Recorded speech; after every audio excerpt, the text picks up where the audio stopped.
we just have a good rhythm together, you know. He sort of feels me out, I feel him out, and we go for it. We're at an all-time high. We'll take on the world and win. Doing so much more than falling in love. Bond themes to get you through. Ah, is that what that was? Maybe I should kick off every episode with a different Bond theme. I don't think so. Welcome along to episode 23 of The Worst Idea of All Time. A podcast in which Tim and I are watching and reviewing Sex and the City, the film, at pace. Ever heard of it? It's a movie you shouldn't watch because it ain't no good. So, as always, or as we have largely been so far this season, we are separated by great masses of land and water. I'm recording in New York. Tim is, of course, at Little Empire HQ in Grey Lynn, Auckland, New Zealand. That was the worst screening of Sex and the City I've had so far. I agree. I'm with you on that. Me also. I felt like my energy was being reflected back to me by the girls. I just felt like all of us, everyone involved in the operation, were trapped in an unhealthy and lethargic state, and okay, none of us could do anything to shake it off. There was nothing in the way of game changes. Tell me some more. I want to dig into how you felt about it. Tell me some more feeling words around the sort of emotional state you were going through watching it. This is what I want to hear. I've got to start with the coverall of just low. Just like, just really unhappy and resigned. Resentful at all? Or did you not have the energy to be angry? No, I didn't even. There was not even the spark of, arguably righteous, the indignity of it. I couldn't even muster the energy to be upset by. I was just like, just this is my life. Like probably the most heavy amount of regret I've felt since agreeing to do this season. I feel like personally digging up this podcast format has served its purpose of keeping us in regular contact. And we now talk somewhat regularly around recording the podcast, which is kind of it's becoming Pavlovian. Just admit it, Guy. We fucked up. No, what the aim was for us to be friends again, but what we did is this is a very dangerous work environment that we've built for ourselves instead. Well, it's interesting you bring that up. I'm glad you do, because our last episode, I felt like, the movie was not necessarily enjoyable. We were both in pretty good spirits. And a little peek behind the curtain here, I feel like some of that can be attributed to, at the end of the episode before that, we had scheduled to do some work that I could no longer do, and I bailed on it, and you were very irate. You became frustrated and upset. Highly. And we sort of, it was like, there was tension between us in a way that is not very familiar to me. I don't know if you can recall any times when there's been genuine tension between us. Can you? No, I don't think so. Like that was probably as close to it as it's been in the many, many years, apart from what's been captured on microphone, that we've been doing this now. And but we both acknowledged wrongdoing and moved on. And I felt like the last episode of the podcast was the podcasting equivalent of make-up sex. I see. Like I felt like it served a really important purpose in terms of our interpersonal relationship, where we were happy to be with each other. Like it was a reminder of why we were doing it. And this, not episode, but certainly screening of Sex and the City felt to me like, if not the immediate moments, maybe the hours, the morning and the day after the make-up sex, where and this is not to do with you but to do with the movie, where all of the reasons why there was make-up sex to be had in the first place, sort of bubble back up to the surface. And that you think it's akin to we should have broken up rather than get back together. I don't think we should have broken up. I don't think I could live with that, Tim. I genuinely cannot describe how bad I felt when I realized how angry you were. I felt like I felt very heavy, and naughty's too simpler a word for it. Like, I just felt bad, like, to my core. So I don't think breaking up is the fix, but I just think, like, you know, that sort of orgasmic, sexy glow that was both written all over our voices and faces during the last record has completely drained out of my body. And this was like, well, now that we've gone, just the screening, man, I'm just trying to find ways to articulate how it felt. And it was just... You're doing a good job. It was drudgery. It was like everything that's, you know, like... in the throes of climax, you know, I've never felt so close to you, but this is just like all bad falling action. Bad. How are you feeling, friend? Not good at all. It took such an exceptional amount of willpower to actually kick the movie off this morning. I went to bed pretty late last night because I was just doing work and stuff, and we've had to get up very early and often in the middle of the night to accommodate this new little doggy that I've got, to take him to the bathroom and whatnot outside to make sure that he gets used to that. But as a result, a little bit sleep deprived, and so I woke up this morning, I was just like, no. Yeah. Fuck. And then look at the clock and do the math. It's like, well, I have to start at like this minute to be on time for the record. So on we went, but it was just so savage. It was savage, man. It's real. It's like mean. It is treating me with meanness now, with real contempt. Where did it feel the meanest and or like the saggiest? At what point were you like, this does go on forever? So the moments just before kicking off the movie, before pressing play, were like terrible. And then the fucking, you said this a couple episodes ago, the music kicks off, and I took massive issue with that. Yeah. Huge umbrage with the sexed up Sex and the City theme song that they've wheeled out as being the sort of unofficial score of this film.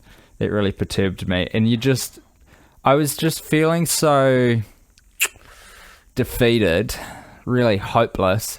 And then you kind of kick into it, it starts, events start happening, we've got the big montage and whatnot. We've got Big putting an entire nose in his mouth, which is fucking weird.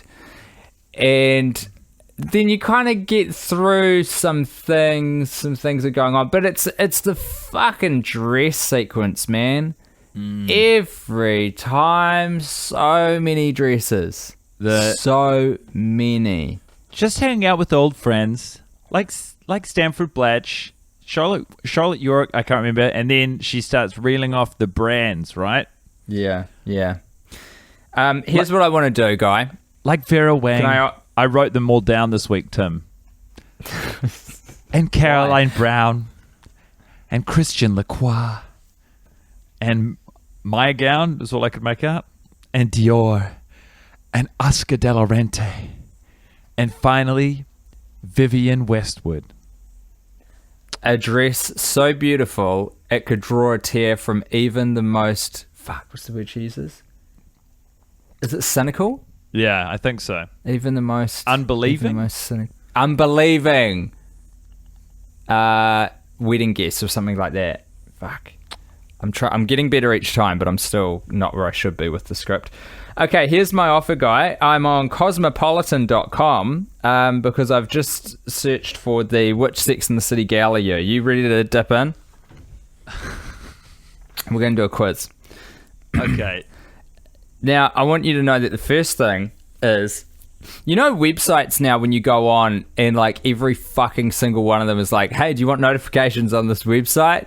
And you go, Well, I didn't want notifications on the previous 950,000 websites, but you know what? Obscure shopping website from Australia where I'm going to buy a dog toy. Yeah, sure. Please keep me up to date on the latest goings and comings of your particular organization.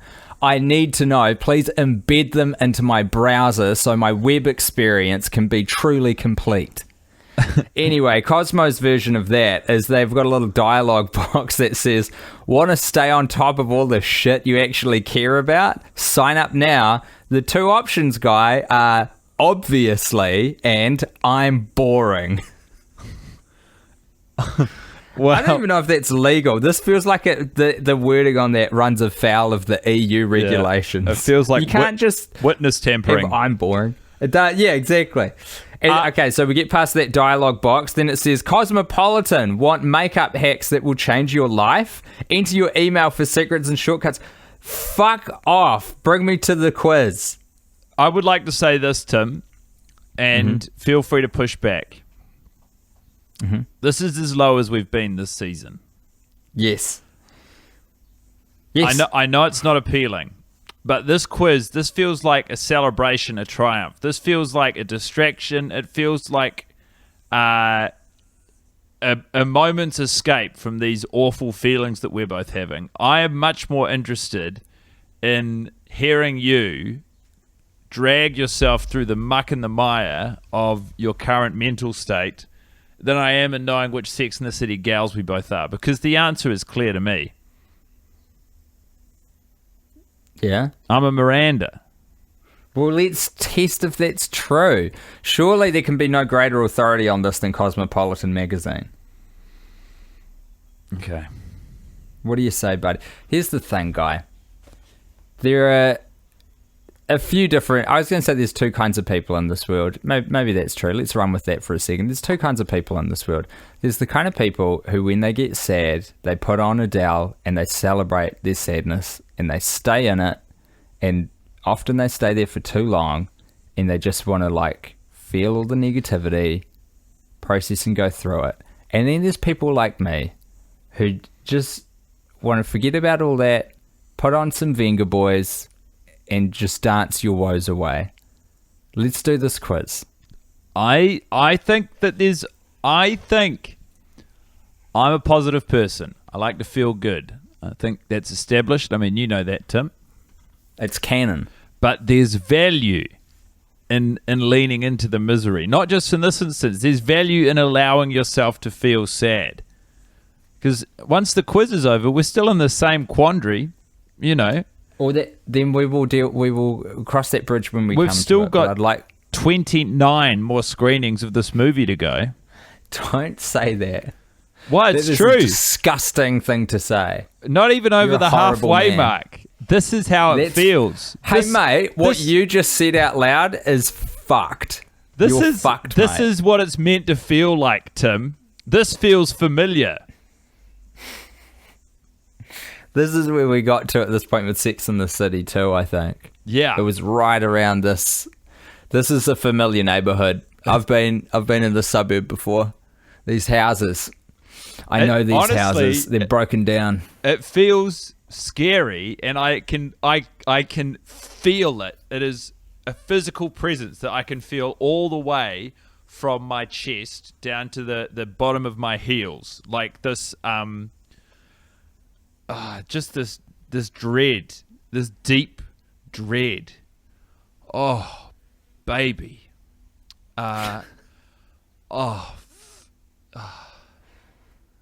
It's a lot. I think we talk about this often, but it's for a good reason. A lot is to do with the duration. There is something to be said for how long you're just spending in it, inside of it.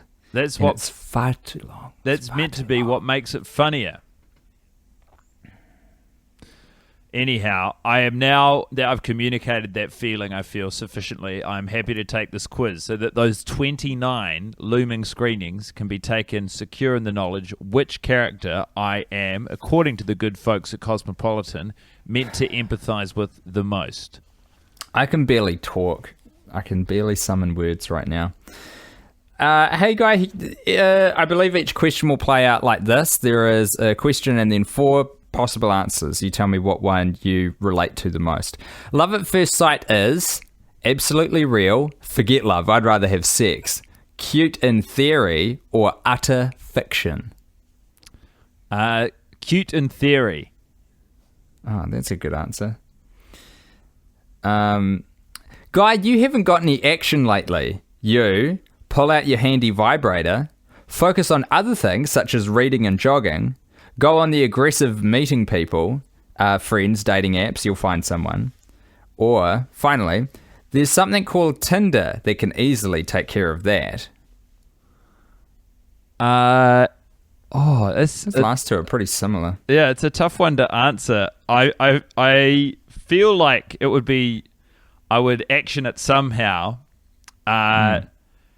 So one of them's aggressive and one of them's just going on Tinder. Even though I'm not big into Tinder, I feel like the tone of that answer represents best what I would do. Good, I've selected that for you. Guy, your lingerie of choice is a colourful bra and a thong, just a little edge, a lacy corset that doesn't require too much skill to take off, a very cute bra and panty set, or whatever's functional since it's coming off anyway.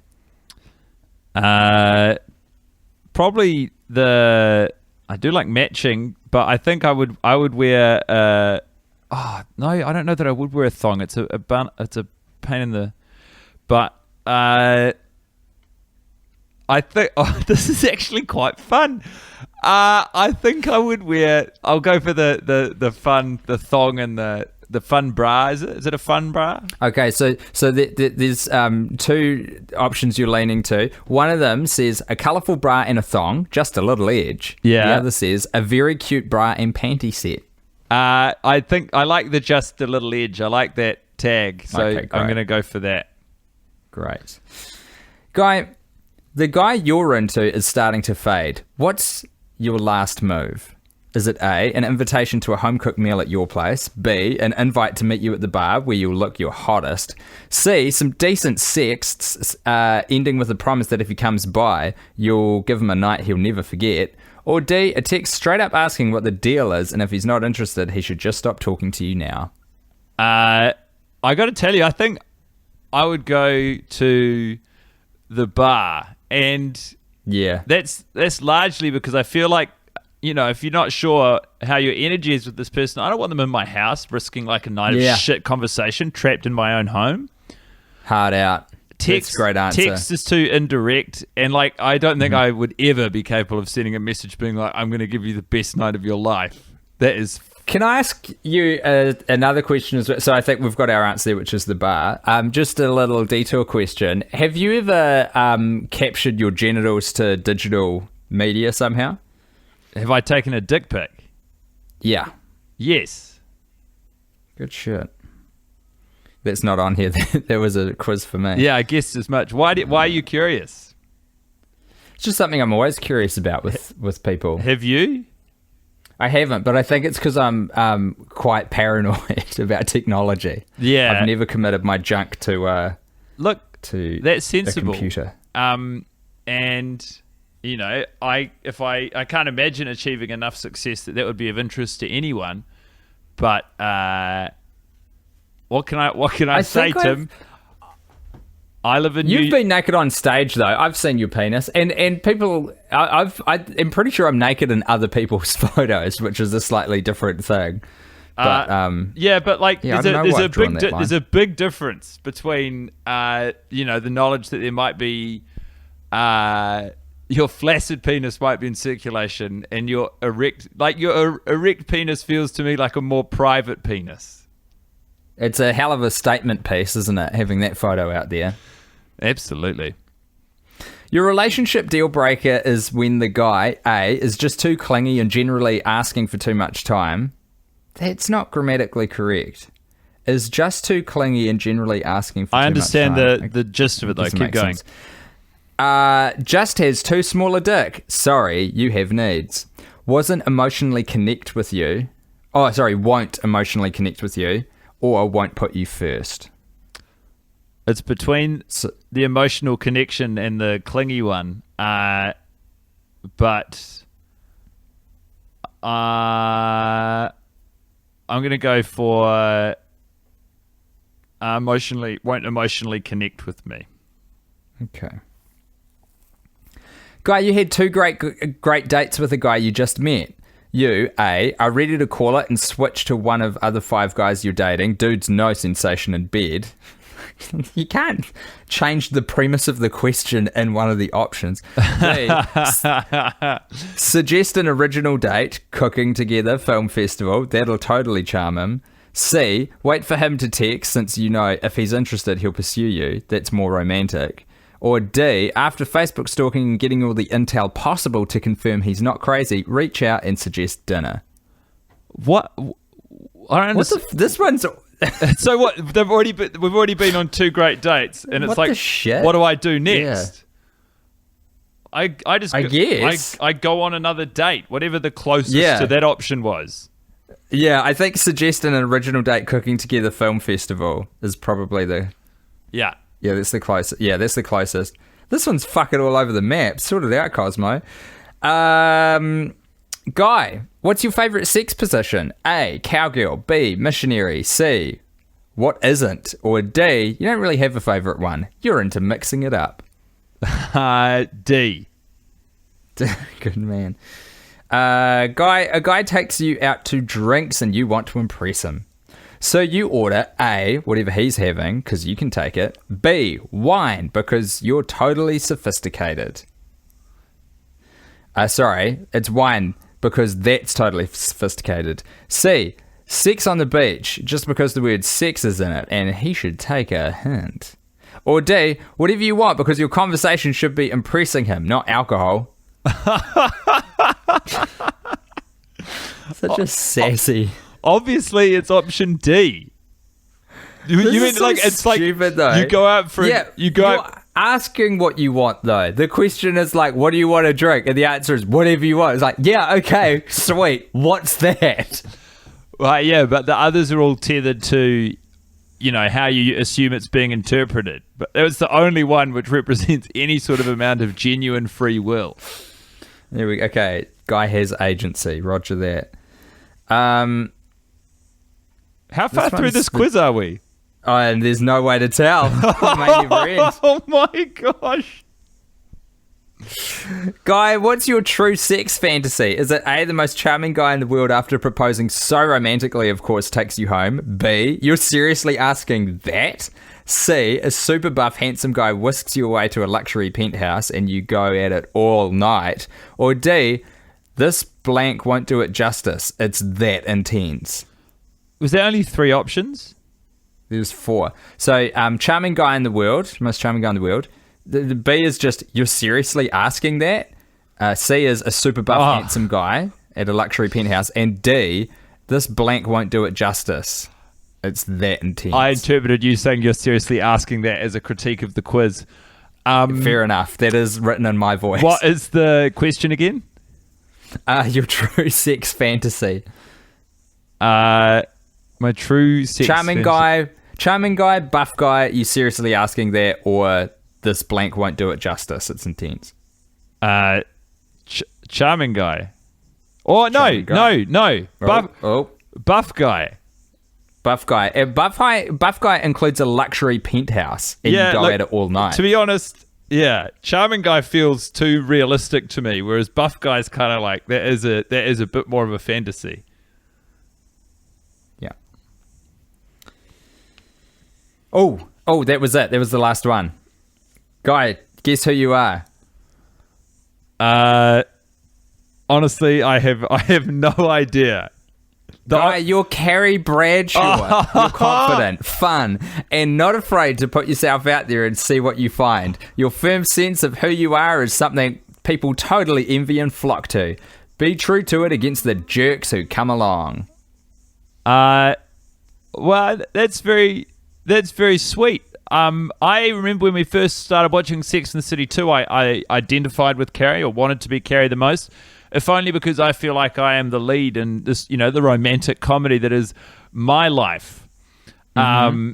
However, the more time that we've spent with them, the more I have warmed to Miranda.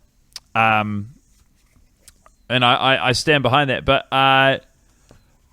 yeah, look, what can I say? There it is. That was actually, I don't know what it was like to listen to, but I was having a really fun time answering those questions. Great. So I suppose it was quite long though. So I suppose we'll discover which character you are maybe in the next episode. As I couldn't care less. I would. What? I said sorry. I just said I couldn't care less. It's just I just needed something to do, guy, because watching it today, I was in such dire straits. I was like, I don't even think I can talk. I need something else to sort of do the thinking for me in this episode. Oh my god. Can you tell me? I know that you've given an overview of the moments when you felt the lowest, but is there any specific moment that made you cross? When did it feel like the filmmakers and the performers were specifically antagonizing you, my friend Tim Bat? I don't know. I want to give you a moment, but it was just the whole body of work is the thing that makes it so interminable. Is that the word I'm looking for? I wanted to cry at different parts of it. When did you want to cry? Most of it. During most of it. These are two broader strokes, Tim. I want particulars. Okay, fair enough. The big punches, the real haymakers that this movie landed on me this week was the dress sequence, which always happens, the New Year's montage, which always happens as well. Is that because of Auld Lang Syne? It just is so slow moving and shitty. And also just everything to do with the wedding, because there's no fun to be had in any of that stuff. Like, there's other little bits where we've got character actors or fun little things, or at least Samantha, just to brighten up the screen. But when you're dealing with the drudgery of Carrie Bradshaw and John Big, oh man, fuck, it's just it truly is a chore. Okay, I'll flip the question. Who did you care about in this screening? I cared about, well, actually this leans into my shining light, so should I do that? To answer the question first, let it naturally segue into the shining light. I care about Louise's family. Yeah. Back home in St. Louis. She's got what I would guess to be a niece, a young niece who looks to be about sort of 8 years old. Yeah.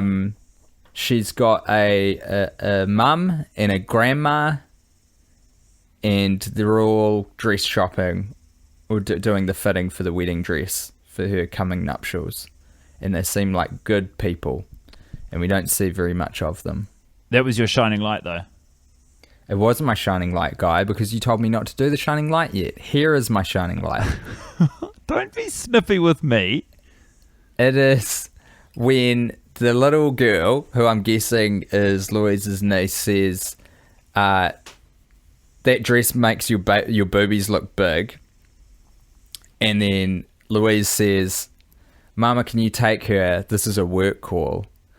And then the mum and the grandma kind of grab her. And my shining light is the look on the grandma's face. We're just like, oh, child, you are out of line. Oh, really? So a very yeah. good performance, especially considering how little screen time she is afforded. It could be 3/4 of a second that she is in this whole movie, honestly. We should count the frames, but she communicates excellently to the screen. I'm looking forward to checking in with her next time I watch the movie. It's a real treat, guy. It's a real 3/4 of a second treat in this 2.5 hour marathon. Do you want to know mine? I do. I really do. I've noticed it before, but I enjoyed it the most. I kind of wanted the scene to go for longer just because I was really enjoying the performance that Sarah Jessica Parker was turning in, even though the setup for this scene is one of the most annoying moments in the movie. Charlotte is at home with her family. It's breakfast time. She's combing through the newspaper, and who should appear on page 6 but her dear friend Carrie Bradshaw. the wedding, her wedding to Mr. Big. It's been announced. It's gone public. By the way, as a quick aside, can I say it makes no sense that Carrie is like, everyone seemed to have heard about the wedding. Of course they fucking... She's like, people you wouldn't even inspect, including my Vogue editor. Like, oh, yeah. You have a close interpersonal working relationship with this person. There has been a public announcement. It is her job to be across the social pages of a newspaper.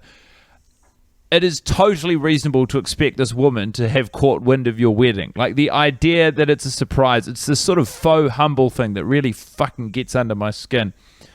Oh, Guy. But that's this movie's hurt you. No. Yeah, it has, but no.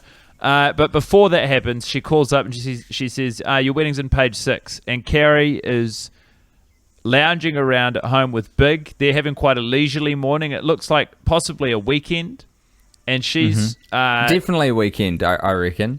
She has got some toast and she's sort of like in comfortable clothes and she's sitting with her legs up on the couch.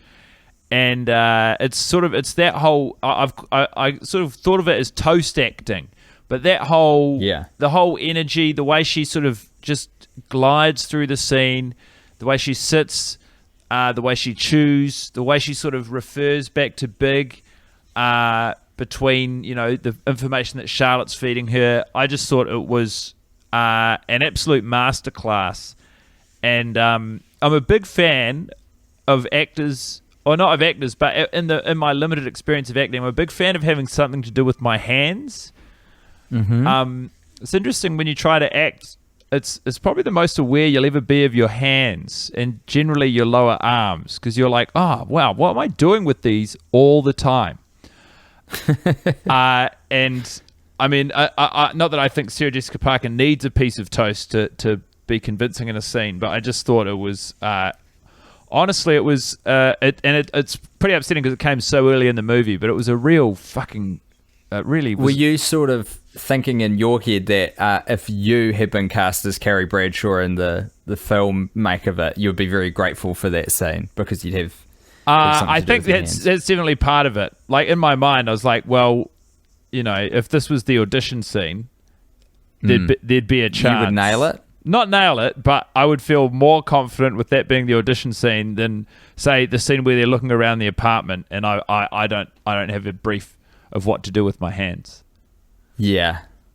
Do you, when you are acting in films, which you have done, you're actually in a movie that's being released globally on Netflix called The Breaker Uperers. That's right. Which everyone should see. Support New Zealand movie making. Support Jackie Van Beek and Madeline Sami. It's a very funny film. The Breaker Uperers is streaming all over the world on Netflix, except in New Zealand and Australia. Because a different company got in there first, because I don't think our mates expected to be able to sell it to streaming giant Netflix. And I tell you what, there will never be a movie that has more Little Empire people in it.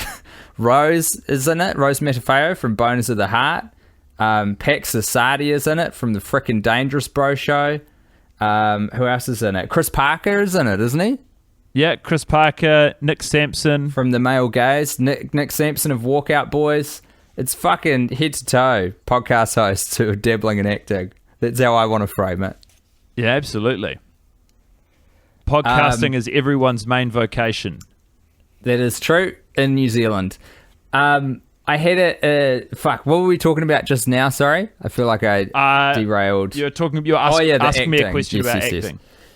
So, when you go for roles, would you enjoy having some stage direction on what to do with your hands written on the scripts? Not necessarily. I just know that it makes me feel more relaxed. But to be honest, like I'm at a point now of still, very mild success, but just comfort within myself, I think, where I don't worry about that because I'm like, well, I'm essentially going to be cast as a version of myself. And so all I can do is show up as myself. And if that's what they want, great. And if it's not, I can't do anything about that. So I don't worry too much about the hand stuff now. But I am still... Great attitude. I still carry that awareness within myself. And so... I don't know, actually. I mean, that might be a nice slice of variety for the next screening is if we both really concentrate on the hands of our performers. Sure. I welcome any other ideas point. I've had is to focus exclusively on the performance of one of the core four. So if you just watch Charlotte for the whole film, even when the filmmakers, she's in a scene with other actors or characters and the filmmakers clearly want you to focus on them, just zero in on Charlotte. And I feel like that's where you're going to probably wind up picking up quite a good number of acting tips. There are no small roles, only small actors. Charlotte's an interesting one for that because I've paid very close attention to her during other people's scenes and her reactions that she does. And it is Charlotte's job in a lot of scenes to just laugh at the jokes of other Yeah, she does a lot of background laughing. Yeah. She's very supportive. Yeah. Of her castmates. She does, like, a few of them are pretty weak. Like when they're Carrie's shopping and Charlotte's worried that her life's going to go wrong. And for the desk. Yeah, and she goes out with the old and in with the overpriced. I don't know if it was a decision by Kirsten Davis or if it was, Charlotte didn't find the joke as funny, but like it was a very half-hearted sort of dismissive laugh that she doles out there. Whereas, early... I think that's very rough of you to lead with that feedback, Guy, because she, in pretty much every other moment, is very over the top with her support. Yeah, take the first scene where we meet her in real time when they're walking to the auction, and she doles out on the Charlotte report. I actually wrote it down. She gives out 4 big chuckles and also 2 big, massive sort of skyward-looking sighs. So she's doing a lot of heavy lifting around the edges, and if you watch it once, it feels naturalistic, but if you keep watching it, it feels very performative. Incredibly so. Yeah, that's so true with her. If you zone in on what she's doing, it feels very like she's doing acting. But then again, what can we expect? Movies aren't supposed to be watched in this way. Well, yeah, and this isn't the regular consumption pattern of your typical punter. Isn't it interesting? Acting's one of the few vocations where it's like, she was acting a bit like... One of the few jobs where if you do the job too much or you put in too much, it becomes negative. It's like you're never like an accountant. Oh, yeah, they were accounting a bit hard today. But with acting, you're like, oh, no, they were acting a bit. They were reaching a bit. They were acting a bit too hard. I think, yeah. But acting should be like... Too hard means something different in that context, It means it's become unnaturalistic because surely the goal of any acting is to sell a performance as being believable. Well, not always. Hard, that is tone dependent. What is the movie going for? I would not say. I can't speak to the show, but this movie it feels naturalistic, but it's not wholly natural. Like the world they exist in is rarefied. Is this a real... That's true, but in terms of an actor's job, it's their job to sell that environment as being cohesive and actual. Yeah. Oh, man. Who even cares? I wrote something down. I quite liked seeing Dante's penis this episode. Enjoyed that. Why was that? It's just something a bit different, isn't it, Guy? Yeah, I guess. Yeah. I mean, Lord knows I can relate to just really... grabbing onto stuff. I got a more negative observation, which was I really don't like the doors that Big chose for the wardrobe. I thought you meant Jim Morrison. It's like, how dare you? I don't have anything specifically against the doors, but I don't love them the way I once did. I think they're fine. God, he put a lot of stuff out there before he died at the ripe old age of 27. What was the Doors cover band? Intergalactic?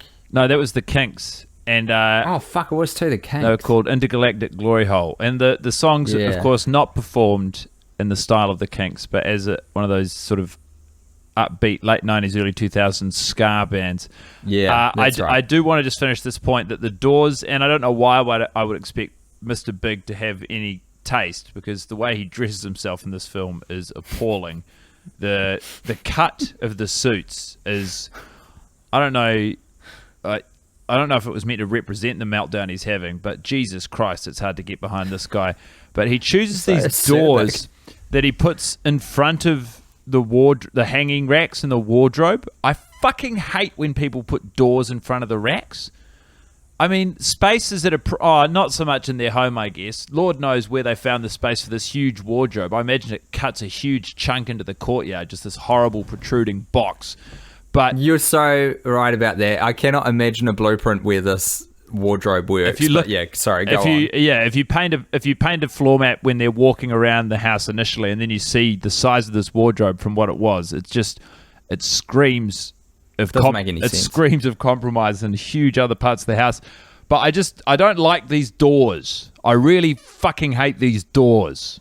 So just to be clear, you're talking about the doors. We are inside the wardrobe. We're inside the wardrobe, and when you walk. So here's the thing about those doors, Guy. I got a theory. I think that those doors are serving as a bit of a temperature and moisture control for the clothes that are in there. So it's kind of like a museum. Like they're keeping them in ideal condition so the clothes are at peak closeness. Yeah, the logic holds true, but no expense has been spared here. Just put in an air purifier, like get an HRV, put something in there. Anyway, that's all by the by. We're running out of time, so I think it's important we do your favorite segment and mine. I don't want to bother you people. Now, Steve has arrived. He is an emotional and physical wreck. He hops out of a cab. He's gate crashing at least the outside of the night before the wedding for Carrie and Big. What in fucking Christ's name does this future mayor of New York City want? He's got a very important question because Steve has set up cameras in what I would call a disturbing number of locations that the girls frequent in their daily lives, and there's a big question mark over how he feels his days when Brady's in school, and the answer is he's basically reviewing the footage. He's checking where people are going, he's keeping notes, he's analysing patterns and behaviours. I do not like this. One question that he needs to put to the party who are at the wedding dinner, the pre-wedding dinner, and that is this.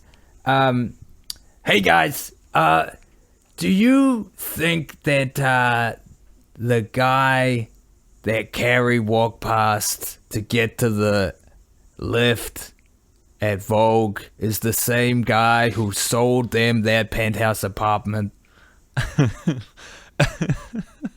And none of them know what the fuck he's talking about because he's the only person who has seen this guy whatsoever. Yeah. They can't connect the dots. He hasn't been sleeping a lot, so he's kind of lost his grip on what other people's perception of reality is and information they have. I can't help but observe an incredible crossover in the sort of information that Steve's consuming and the information that someone like, say, Tim Batt has been consuming recently.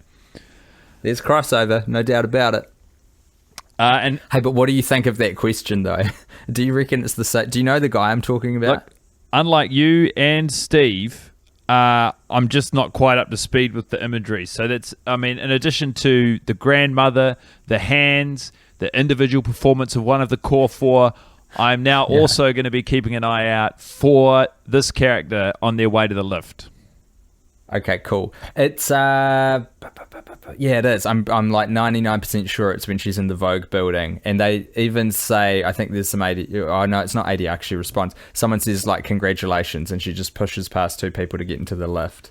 One of them, I'm pretty sure, is the real estate agent. Oh, I felt okay in the middle of this episode, but just the dread of okay, time to get out. Knowing I'm going back. Get out of the pool. The water's gone but bad.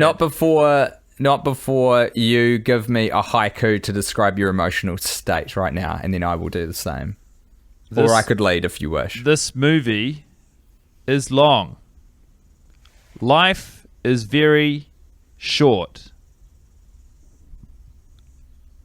I know we have made error.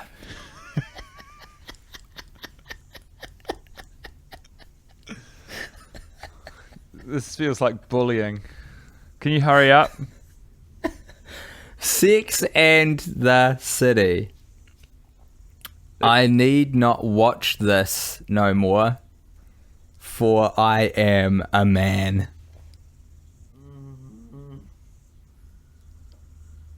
We good? We just have a good rhythm together, you know. He sort of feels me out, I feel him out, and we go for it.